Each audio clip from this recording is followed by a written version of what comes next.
the Bigfoot, they want to see it or they think they can find it, it's because the Bigfoot don't want you to see him in the first place. And if you see one, it's because he's showing himself to you for one of two reasons. And the two reasons is he's either trying to intimidate you or he didn't know you were there. And that was it. Sheer accident. Yep. A lot of encounters that I've heard are by accident. That clears things up for me. Very good information. And it's almost like they got a sixth sense, too. I think they got extremely good eyesight, extremely good senses, extremely good hearing, smell, and eyesight especially. I mean, because deer hunters, have you not seen nothing all day, but put your scope up and start slowly Picking apart the woods? yeah, picking apart the woods, and then you see a deer, half of a head and a body sticking out on one side of the tree, looking right at you. You could not see it with your naked eye, but you had your scope on 3 or 6 power, whatever. I believe they can do that without, because, again, we're still talking about a creature here. A deer's got that good eyesight to eyeball you 100, 150 yards away. Well, why couldn't they, if the line of sight's there, why couldn't they at 200 or 300 yards? Right. And you would never know they was there, because a dark shadow, it might just be top of a tree down or a bigger tree, but yet you go back 2 or 3 days in the same hunting spot, and yet that big tree ain't there no more, or what you thought was a big tree, or a stump, something squatted down. That's what I was going to say a while ago when we started, learning. Animals do us. Deer, turkey, we paint our face when we go hunting. Yeah. We put on scent to get rid of our scent, right? Right. Well, if animals can smell us and got an outline of turkey, knows what our face looks like, and we got to put on camouflage or paint to break that up, well, how much more is this smarter creature than a deer or a turkey going to do the same thing for us? Yeah. Like you said, they don't want to be seen. They don't want to be seen. So it's either they whatever attitude, maybe through intimidation. I agree with that. By accident, maybe they thought they was better hid, or ill intentions. People do come up missing. Yes. I mean, if your viewers Google this and research this, there is a lot, I mean thousands of people that come up totally 100% missing, not a shred of clothes, identification laying somewhere, a blood speck, in all of our national forests every year. Well, and it's not always the hikers that end up go missing. There's hunters that disappear. Many, and they've got guns. And children. And yes, a lot of children, a lot of well-able, healthy people. Okay. Yes, I'm sure there's bobcats, mountain lions. Sure, they attack people. There's cases, you can go on YouTube, find all kinds of cases where mountain lions would hunt the trails of the bike riders and the joggers. They in Vietnam, first couple, especially first 6 months of Vietnam, if you do research, tens of thousands of our boys got killed for the very reason we was walking the trails, the path of least resistance. Well, then Viet Cong was killing us by the thousands. When our boys finally started learning what was going on, they wouldn't walk a trail. They'd walk the harder paths, saved a bunch of lives. They learned their enemy. But their enemy learned us first. Slothful. Travel the path of least resistance. They don't. They're that smart.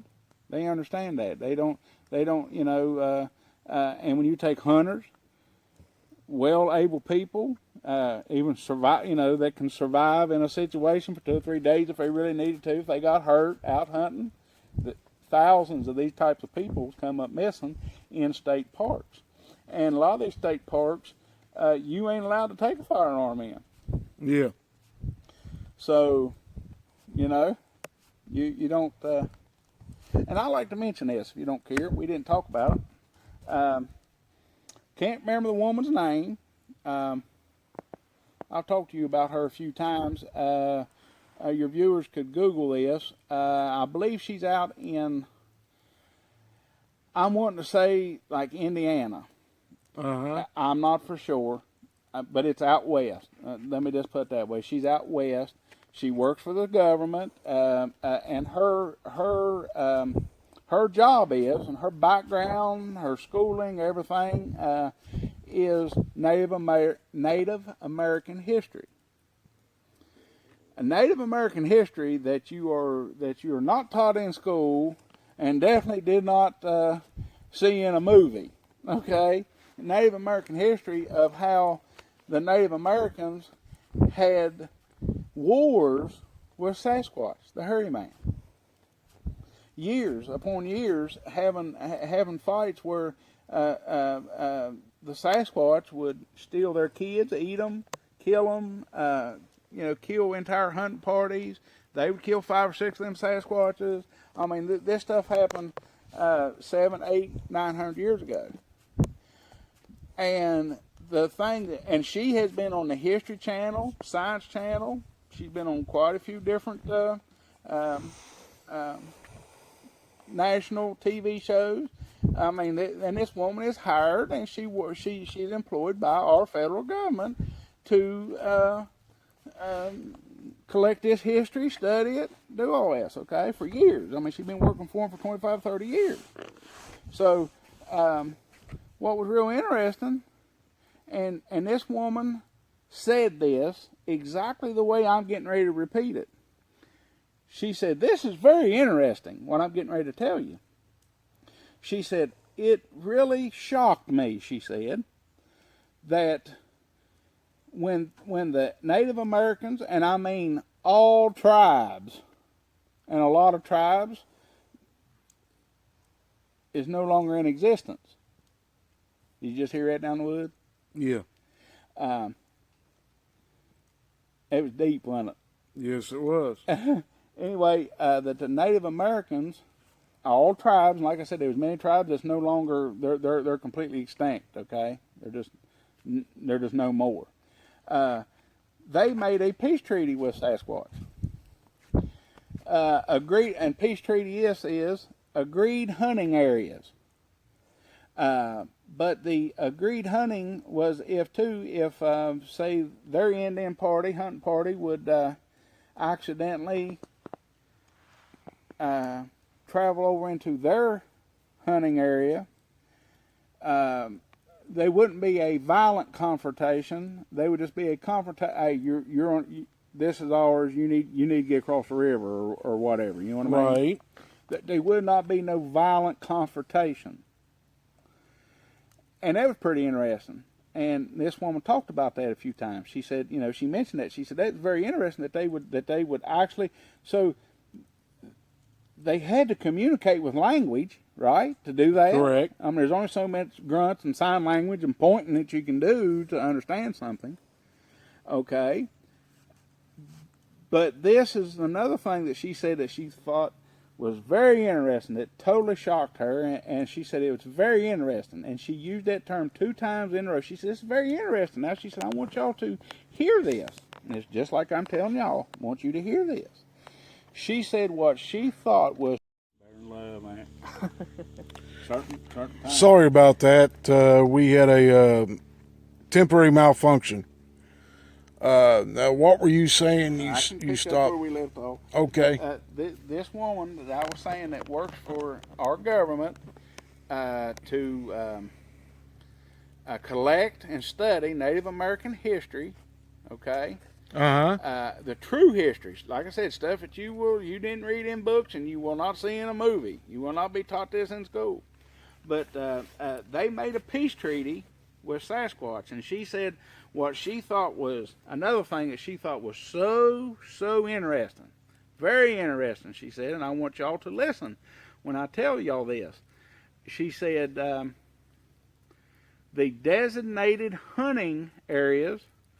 Like we had treaties with the Indians where they had a reservation. You could use that term. They made an agreement that this would be their land, this would be their reservation, this would be ours.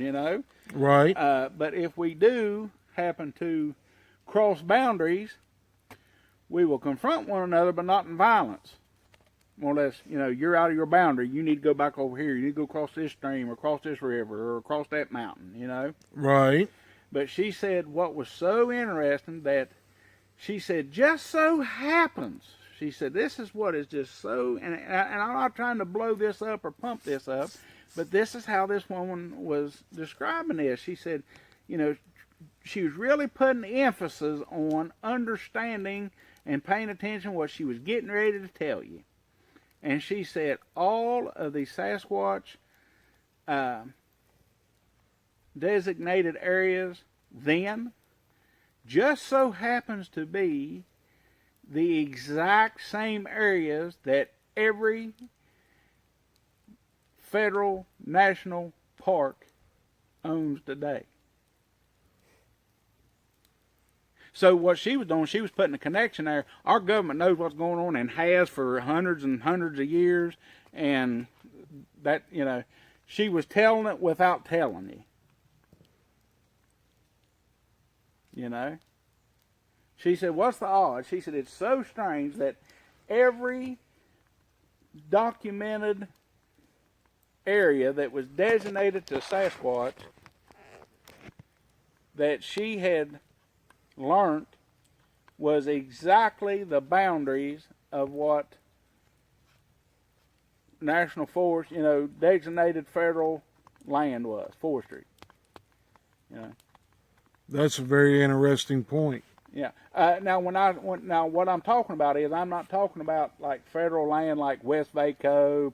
I ain't talking about stuff like that. I ain't talking about designated like Parsons, West Virginia. I ain't talking about necessarily stuff. I mean, I guess they would include that, but I mean like Yellowstone, George Washington National Forest, big, and so on. big, yeah, Big areas like hundreds that. of thousands of acres that the federal government will not allow you to camp in, penetrate no more than a mile or two deep, things like that. And they won't allow you to, like I said, camp, travel. You're not allowed to. And when people do go back into these federal properties and like I said, like Yellowstone, there's only so far, maybe like a few miles, they'll have bike trails, they'll have walking trails made and different things, but they'll get back there to where if you penetrate that very much more, it's like they have had dozers in there to specifically cut off trails, make it so steep that it's too dangerous for you to travel in there. Some people have said, back to Yellowstone, that they actually seen, when they got back in there in this one little, I guess, holler so far, that they was little, hundreds and hundreds of little tiny, like burlap sacks. They wonder, well, what in the world's that? Why is they burlap sacks? Well, a lot of rocks, a lot of small rocks, just a lot of rocky area, real steep again. And when they started walking up through there, in those rocks, jumping back and forth, because like I said, some of them was big boulders, small boulders, rattlesnakes by the thousands. Well, that's a good deterrent, ain't it? Just, Yeah. heck with it. The trail ended back 200 yards, and they say that the state DNR is regulating whatever kind of animal, turkey, rabbit, or something like that. So they stocked the rattlesnake. Well, again, though, that's a good deterrent to stop, ain't it? Yes, it is. Very good deterrent. Yeah. So you would almost, in some of these places, you would have to almost be dropped off in a helicopter to get back 5 or 10 miles back in them. You know, Yeah. just because they got it fixed up to where you just can't. And I don't think it's for like the government has some big kind of secret going on, like no kind of military project. I don't think it's nothing like that. I think it's right back to the agreement, hundreds of years old. This is your land. You stay there. We'll stay out of your way, and you stay out of ours. That's my opinion. Okay. By that kind of evidence, when you got a federal employee telling you that, how can you not take that to the bank? On live TV. If you're not going to believe that, who else you going to believe? That's true. Well, ladies and gentlemen, on that note, we are going to end tonight's show with a moment that I'm going to do a attempt a Bigfoot howl and see what kind of reaction we get. So y'all stay tuned, and hopefully this, if there's any response to this howl that I'm going to give, and my buddy has named this howl completely different from Bigfoot howl, and I may give you that name one day. But for tonight, it's my rendition of a Bigfoot howl, and let me get ready for this.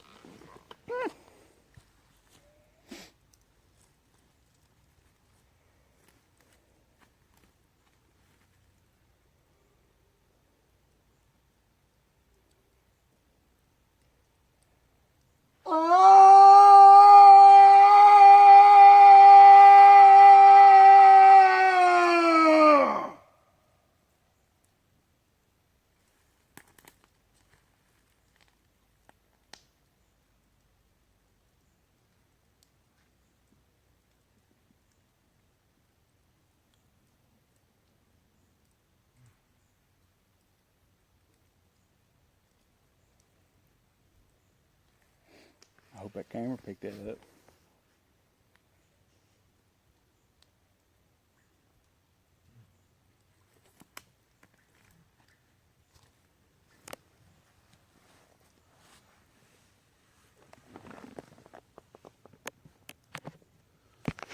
Now, where those sounds are coming from, there's a 130-acre field over there. The man has 6 cows. That does not sound like a cow. No, it don't. I mean, I've heard cows blow, do things, But the fence line is not in the woods over there. Right. But I heard that walking in the woods. Did you hear? I could hear something walking when that was blowing. Hear it? Hear it right there? That's closer.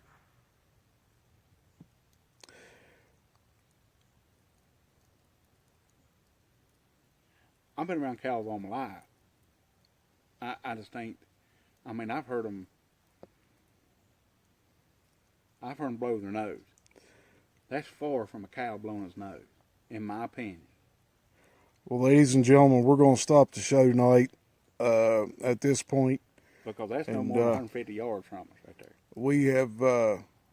We've been hearing some sounds, and we do not believe that it's a domesticated animal.